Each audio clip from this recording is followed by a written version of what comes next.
Assalamualaikum warahmatullahi wabarakatuh.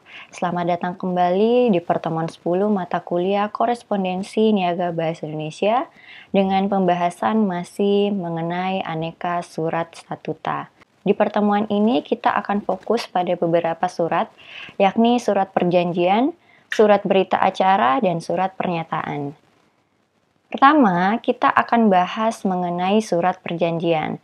Surat perjanjian merupakan surat di mana isinya merupakan kesepakatan antara beberapa pihak yang melakukan perjanjian dengan tujuan tertentu agar pihak tersebut terikat dan melaksanakan isi dari surat tersebut.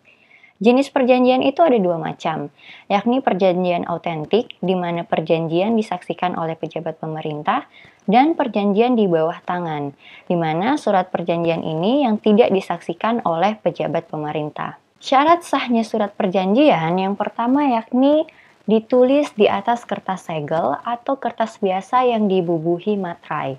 Yang kedua, pembuatan surat perjanjian harus dengan rasa ikhlas, rela tanpa paksaan. Yang ketiga, isi perjanjian disetujui oleh kedua belah pihak yang berjanji.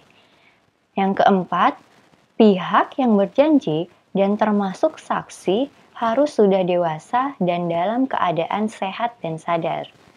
Yang kelima, isi perjanjian itu harus jelas dan tidak mempunyai peluang untuk ditafsirkan secara berbeda. Yang terakhir, yakni isi surat perjanjian tidak boleh bertentangan dengan undang-undang dan norma susila yang berlaku. Syarat tersebut harus terpenuhi agar surat perjanjian ini berguna untuk menciptakan ketenangan bagi kedua belah pihak yang berjanji karena terdapat kepastian di dalam surat perjanjian tersebut. Yang kedua, yakni berguna untuk mengetahui secara jelas batas hak dan kewajiban pihak yang berjanji. Yang ketiga, yakni untuk menghindari terjadinya perselisihan dan untuk bahan penyelesaian perselisihan atau perkara yang mungkin timbul akibat suatu perjanjian.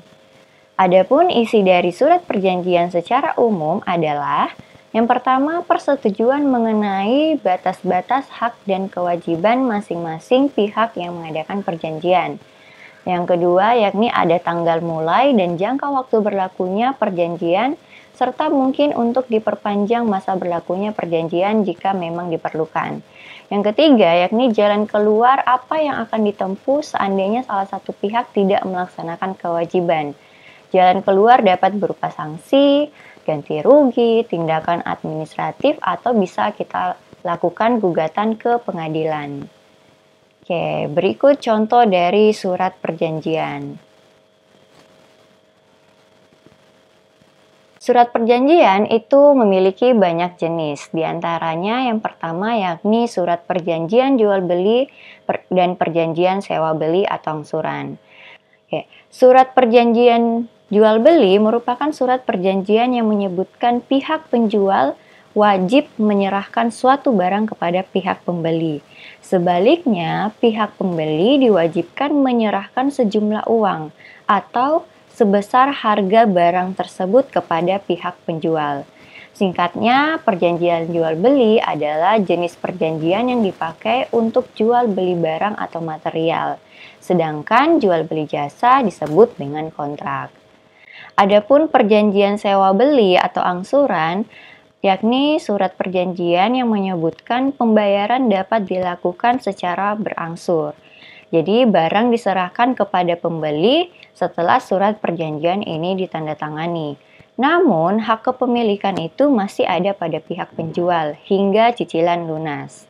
Atau singkatnya, perjanjian sewa beli merupakan jual beli barang dengan pembayaran secara angsuran tanpa uang muka. Barang diserahkan pada waktu perjanjian ditandatangani oleh kedua belah pihak. Hak akan beralih setelah angsuran terakhir dilunasi. Selanjutnya yakni perjanjian sewa-menyewa. Perjanjian sewa-menyewa adalah perjanjian antara pihak yang menyewakan yang disebut dengan pihak satu, di mana pihak satu ini akan menyerahkan barang kepada pihak penyewa yang selanjutnya disebut dengan pihak kedua dalam jangka waktu tertentu, dan pihak kedua diwajibkan menyerahkan sejumlah uang atas pemakaian barang tersebut. Oke, selanjutnya yakni perjanjian kerja. Perjanjian kerja berdasarkan Undang-Undang Nomor 13 Tahun 2003 tentang Ketenagakerjaan dijelaskan bahwa perjanjian kerja adalah perjanjian antara pekerja atau buruh dengan pengusaha atau pemberi kerja yang memuat syarat-syarat kerja, hak dan kewajiban para pihak. Sedangkan menurut pasal 1601A KHU Perdata, perjanjian kerja adalah perjanjian di mana pihak yang satu si buruh mengikatkan dirinya untuk dibawa perintahnya pihak lain, si majikan untuk suatu waktu tertentu melakukan pekerjaan dengan menerima upah. Singkatnya, perjanjian kerja merupakan kesepakatan tertulis antara pemberi kerja dan pekerja.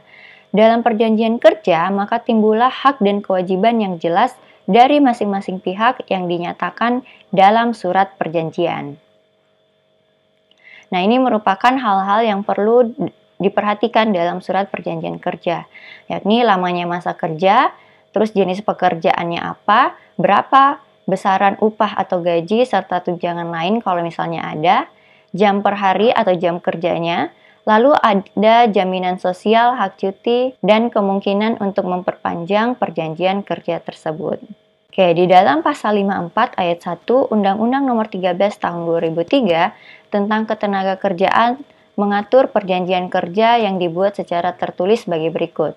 Berarti harus ada nama, alamat perusahaan, dan jenis usaha yang jelas. Lalu ada nama, jenis kelamin, umur, dan alamat pekerja atau buruh. Terdapat jabatan atau jenis pekerjaan, tempat pekerjaan, besarnya upah dan cara pembayarannya, syarat-syarat kerja yang memuat hak dan kewajiban pengusaha dan pekerja atau buruh. Yang ketujuh, mulai dan jangka waktu berlakunya perjanjian kerja. Yang ke-8, tempat dan tanggal perjanjian kerja dibuat, dan tanda tangan para pihak dalam perjanjian kerja tersebut. Oke, selanjutnya adalah surat berita acara. Surat berita acara adalah surat yang dipergunakan untuk mencatat suatu peristiwa yang berupa waktu terjadinya peristiwa tersebut, siapa saja pihak yang terlibat, tempatnya di mana, serta keterangan lain yang berhubungan dengan peristiwa tersebut. Nah, berikut contoh kalimat pembuka dan penutup surat berita acara. Oke, terakhir kita membahas terkait dengan surat pernyataan. Surat pernyataan adalah pernyataan secara tertulis yang menyatakan kesediaan atau kesanggupan seseorang atau sekelompok orang untuk menanggung segala resiko yang berkaitan dengannya. Biasanya dalam membuat surat pernyataan disertai dengan materi atau di atas kertas bersegel. Fungsi dari surat pernyataan yang pertama bagi pihak pembuat, yakni surat pernyataan dapat dijadikan sebagai bukti atau dalil tentang suatu hal yang ditulis di dalamnya. Dengan adanya surat pernyataan tersebut, si pembuat dapat menyampaikan maksud yang ingin ditujukan untuk pihak penerima dengan bersungguh-sungguh. Yang kedua, yakni untuk pihak penerima, di mana surat pengakuan ini dapat dijadikan bukti atau dalil kuat jikalau isi dari surat pengakuan tersebut tidak sesuai dengan perjanjian awal yang telah dibuat dan disepakati bersama. Dengan begitu, pihak penerima dapat mengajukan pertanggungjawaban secara resmi kepada pihak yang bersangkutan. Susunan dari surat pernyataan pada dasarnya tidak jauh berbeda dengan contoh surat yang lain, yakni terdapat kepala surat, pernyataan atau judul, kemudian ada isi, di mana isi surat pernyataan ini ada 3, yakni identitas pembuat, ada pernyataan atau keterangan yang ingin ditujukan kepada pihak penerima, dan identitas dari pihak yang dinyatakan. Isi keterangan atau pernyataan dalam surat tersebut harus sesuai dengan fakta yang ada. Isi keterangan atau pernyataan dalam surat tersebut harus sesuai dengan fakta yang ada, jadi jangan dibuat-buat. Setelah isi surat, tentu diakhiri dengan penutup surat.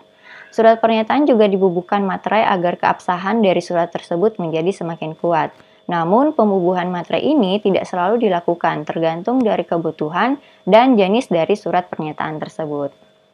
Oke, itulah tadi pembahasan mengenai Aneka Surat Statuta 2, di mana pembahasan ini kita berfokus pada surat perjanjian, berita acara, dan surat pernyataan.